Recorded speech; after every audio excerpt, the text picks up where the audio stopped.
Okay, welcome back to Auto 101 and gasket removal. We're back removing more gaskets on my 455 cubic inch V8 engine.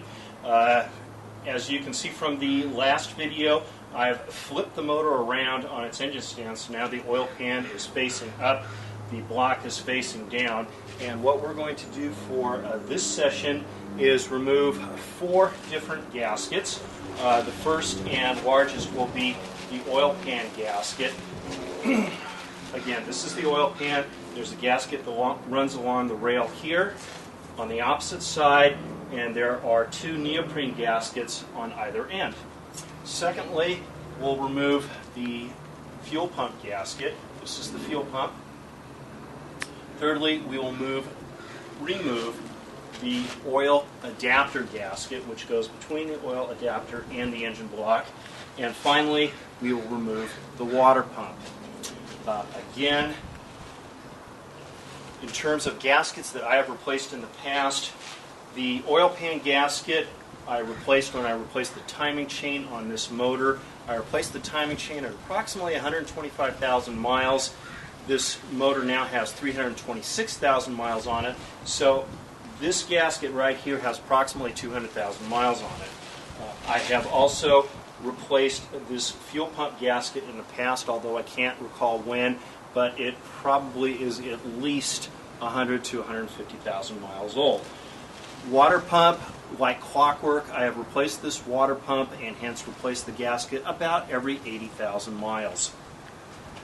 And finally, the oil adapter gasket I have never replaced, and given the ownership, the chain of ownership since I got this car, I am 100% convinced that this gasket here is OEM, just like the head gaskets were that we removed the last time. And on that note, I did want to make one correction. This head gasket that I pulled off, and as you can see, it's still in one piece. I thought, when I pulled it off, that it was the asbestos sandwich type where you had metal on the outside and asbestos in the center.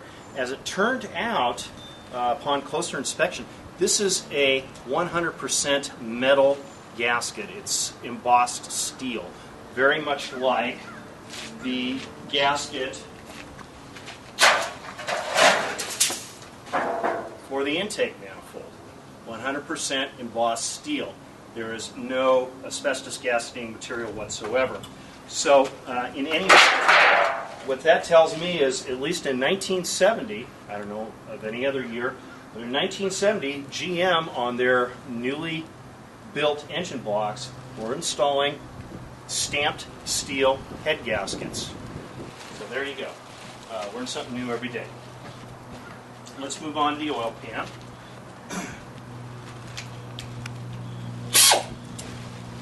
Once again, I'm going to make a lot of noise.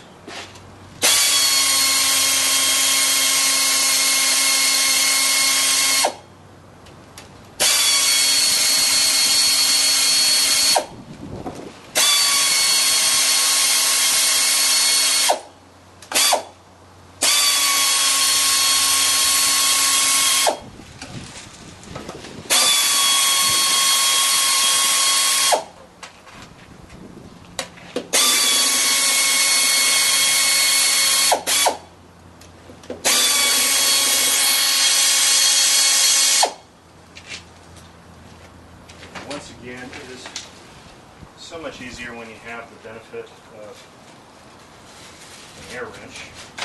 Let's do the other side. And again, Jim, if you have any questions while I'm doing this, please feel free to chime in. Okay.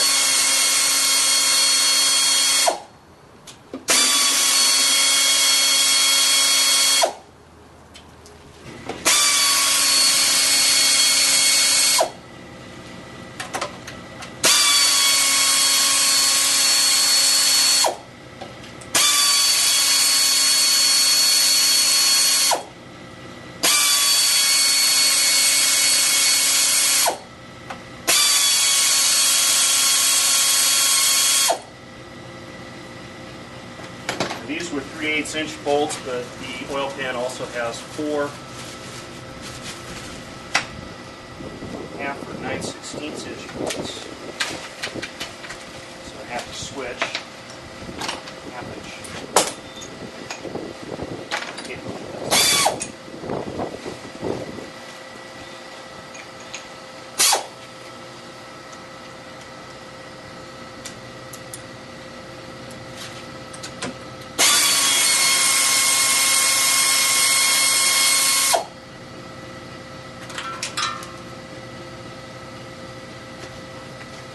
Jim, if you can tell me where I dropped that, I'd greatly appreciate it. Right down below you. There it is. Yeah, thank you.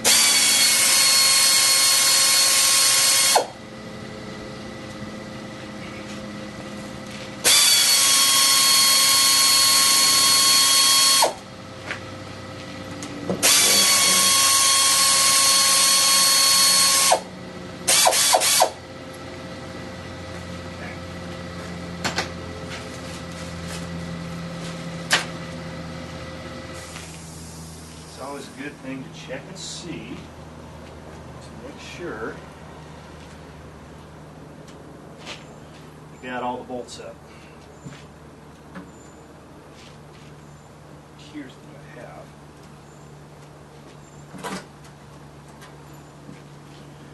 Okay, again, this is the oil pan.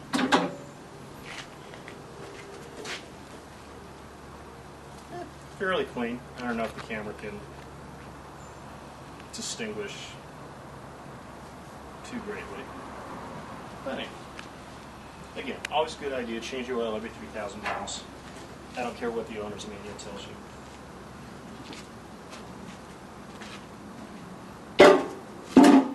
Just set that aside.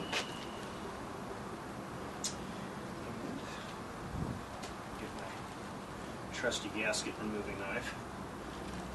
You see part of the gasket is broken off. Again, not to worry about, since these are neoprene gaskets.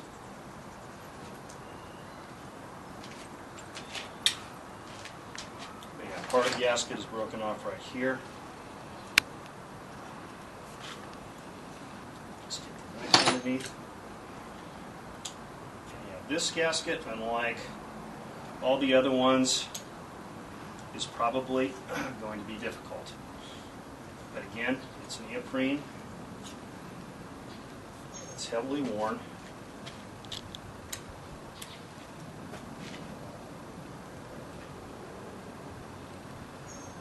Actually, speaking of neoprene, the two end gaskets are also made of neoprene. Let's see if there's a way to come out.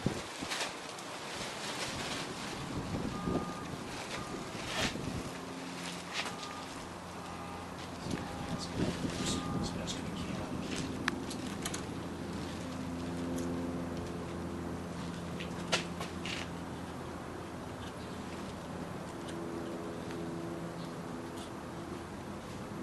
So you are scraping the gasket off, correct? Correct. All right.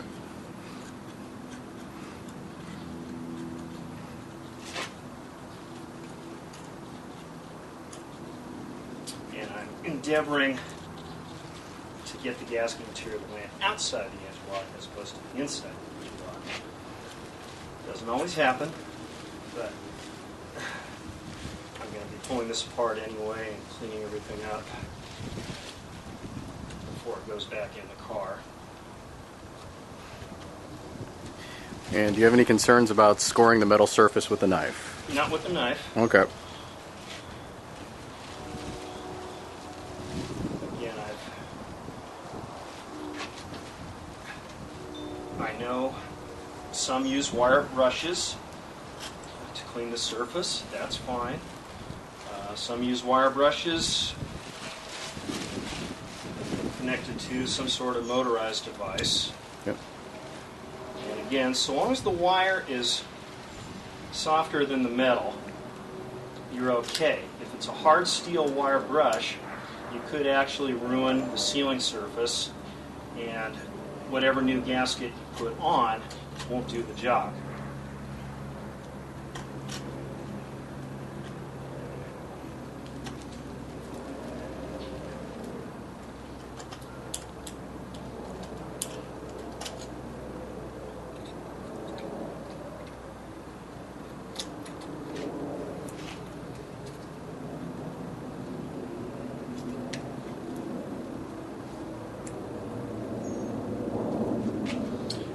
by the way, what you're looking at, this is the crankshaft. These are the rods to which are connected the pistons. This is the oil pump.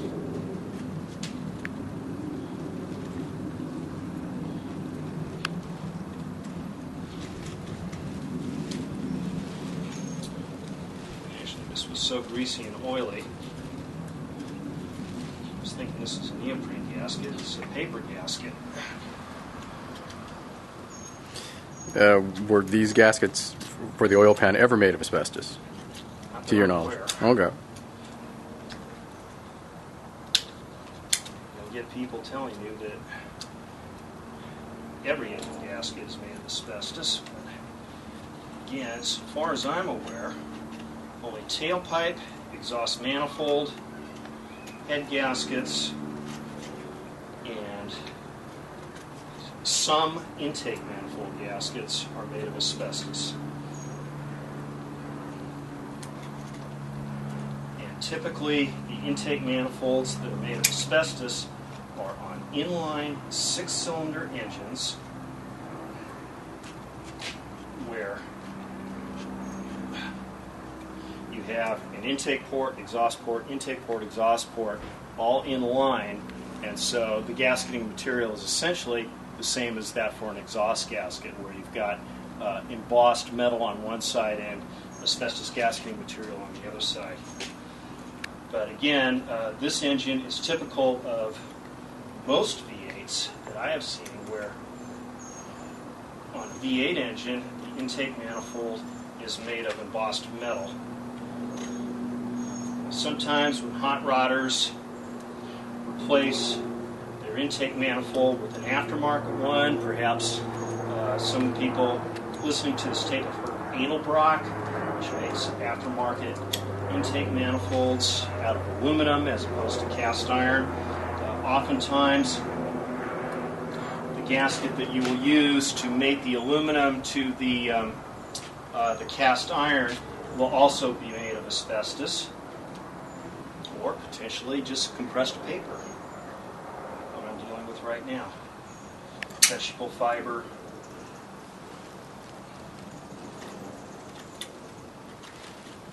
That's where the name vellum comes from, by the way. Probably, many of you have heard of velluloid or velumoid. It seems to get pronounced differently every time someone says it. But the vellum gaskets are the vegetable fiber. I always think of medieval paper. Oh, very good. Very good.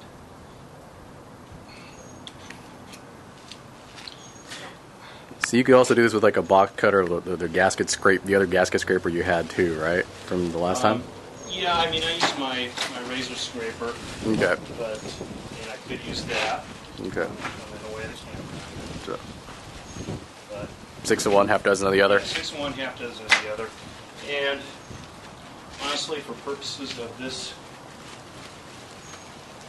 particular tape, I'm going to stop scraping that and move on to the fuel pump. I actually have to use a Good old-fashioned ratchet. wrench because I can't get my handy-dandy air ratchet in there. Bummer.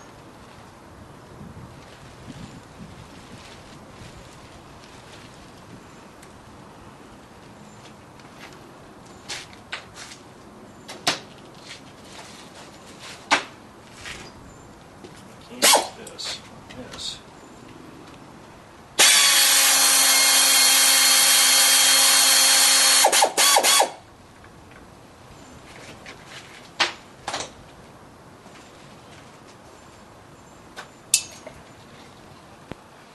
Okay, the gasket came clean off the engine surface, and it's sitting here on the surface of the fuel pump. So, And this is made Actually- of paper, actually, or is it disintegrated? no. What I did was I used, and again, I'm sure people looking at this film have deposed people who say they've used Forma gasket, which is a You run a bead of gasketing material and you squeeze it onto the block, and it forms a gasket, hence the name Formagasket. Well, I used Formagasket on this. Sorry, folks. And So this is a liquid gasket material that... yeah, it's a liquid gasketing material, and when you cinch it up, it basically seals the two surfaces. And that's what I used. So, hey, I was a kid in college. I didn't have a lot of money. So, what do you expect? Is the liquid gasketing material considered a superior or inferior product? Inferior. Okay. Don't use it if you've got a gasket. Gotcha. But, again, if you're a starving college student, which I was at the time I replaced that fuel pump, Does the job? sometimes you resort to any means necessary. Okay, let's move on.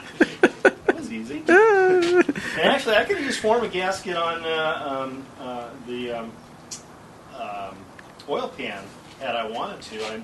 I've seen it done before. It does a perfectly serviceable job.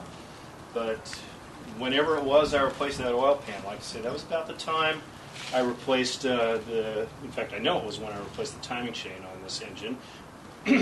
I obviously had an oil pan gasket and a timing cover gasket to replace it with, as opposed to using Formagasket or some cheap stuff like that. The technical name for Formagasket, by the way, is RTV, room temperature vulcanizing silicone, which is, like I said, pretty handy stuff.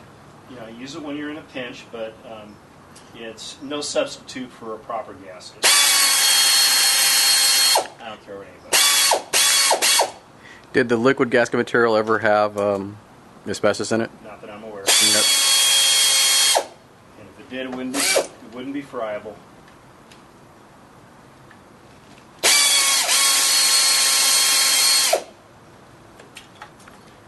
Okay. Jim, I hope you caught that gasket falling off on your camera. I think that's it. Yeah. Oh. Okay, once again, boys and girls, embossed metal for the oil filter adapter. Again, this is the oil filter, Ram, good brand. This is the oil filter adapter, which attaches to the engine block, and in this case, there is an embossed metal gasket that goes there. On Ford cars, don't know if it was OEM or not, on Ford cars I have seen either paper or vellum type gaskets in its place. But in this particular car, and again, that is OEM, that's original equipment, there's an embossed metal gasket. Just wipe the surfaces off a little bit. Try not to let any contaminants get in there, because that's where the oil goes. In fact, what I'll do is just tear this rag in half. Stuff it for now. Stuff it in the hole for the time being. That way, if any dust blows up and anything like that, hopefully it won't get inside.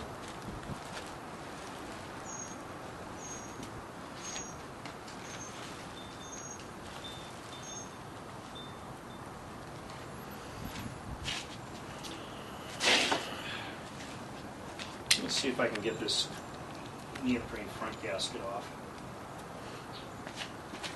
the oil pan.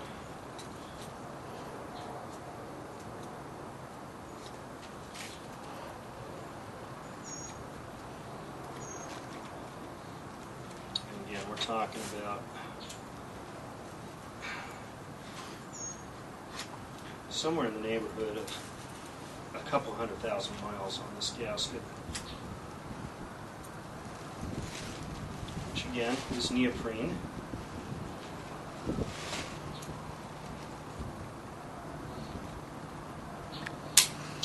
Did you break the blade? I broke my blade, darn me. Yeah, stuff happens.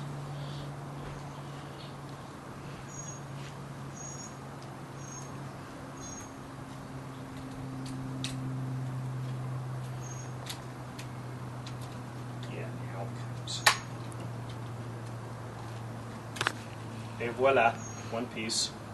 Neoprene, rubber, very resilient.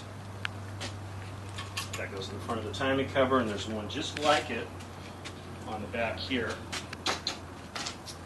Darn, so I have two. Oh well.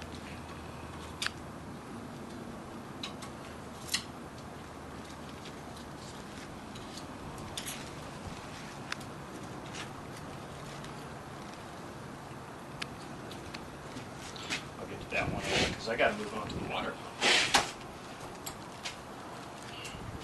The water pump, like the oil pan, has two different size bolts holding it on. Let me move the engine forward so you can see. So,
socket. Get this one off.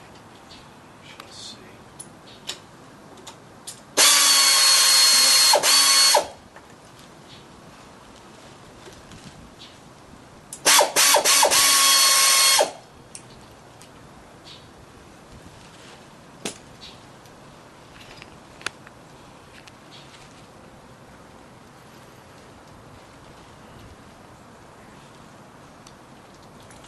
Every engine manufacturer has its little quirky designs. One of the quirky things about Oldsmobile is they use two different size bolts to secure their water pump.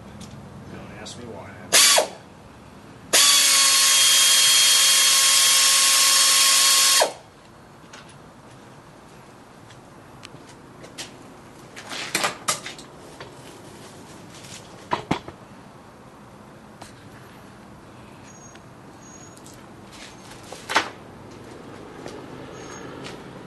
Double check, make sure I've removed them all. Should have been 8. Boom. Okay. No gasket on that surface. So we got gasketing material on the surface of the water pump. And just judging by some of the deposits in there, this water pump was probably on its last legs. Like I say, about every 80,000 miles and I had to replace a water pump on this. But that's what's called the impeller when I'm spinning around there, and that's what circulates the water through your engine block and hence cools your engine. When your water pump wears out, what will happen is there's a bearing inside of there, and the bearing will start to disintegrate, and before the bearing fully disintegrates and all the bearing material gets inside your engine block and wreaks havoc, what the designers of these water pumps have done is they very cleverly drilled a little hole in the bottom of the water pump. So when the bearing starts to go, you'll get little dribbles of engine coolant and you'll see little spots of green on your garage floor. So that is your clue that your water pump's about to go. Replace it before the bearing completely disintegrates and then completely disintegrates your engine block. So that's why they put it there. It's a warning. So look at your garage. You see little green puddles.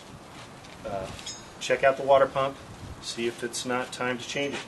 Okay, let's see how easily this gasket comes off. And again, this is either paper or vegetable fiber. I'll use what's left of my knife. Hopefully get it off cleanly.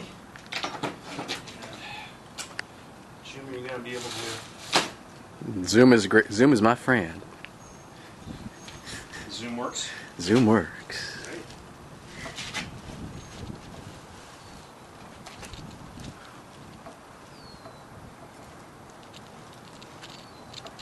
So this is made of paper or neoprene?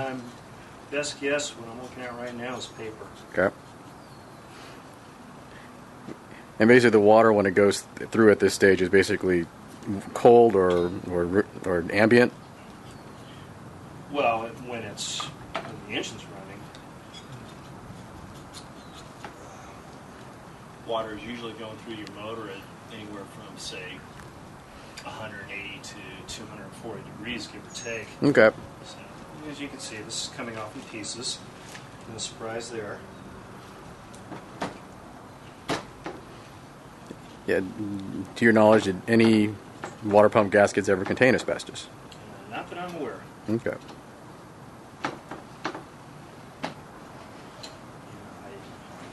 I again get back to my original premise that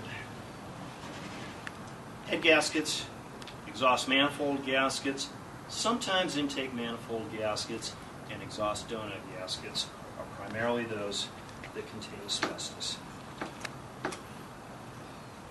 Now, at one time, I can't remember if it was McCord or Victor, it was one of those two brands.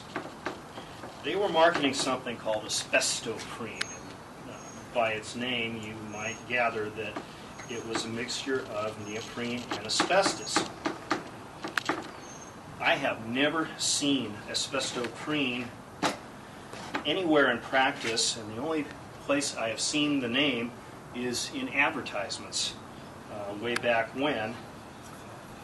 But when working as a mechanic, and yes, I've installed McCord gaskets and Feltro gaskets and some Victor gaskets, although Victor wasn't very popular in the neck of the woods where I worked. I never saw the asbestoprene name for any valve covers or any other gaskets that are normally just simply neoprene in nature. So that came off very cleanly. I'm very pleased. But yeah, this water pump is on its last legs, and so I'm just as glad I pulled it off. So that takes care of that. And the only thing left for me to do, which I'm going to do sometime later, is clean the rest of the surface on for this oil pan. And in the meantime, I'm going to put the oil pan back on the engine just so it protects it from any dust blowing and things of that nature. And I'll do this some other time.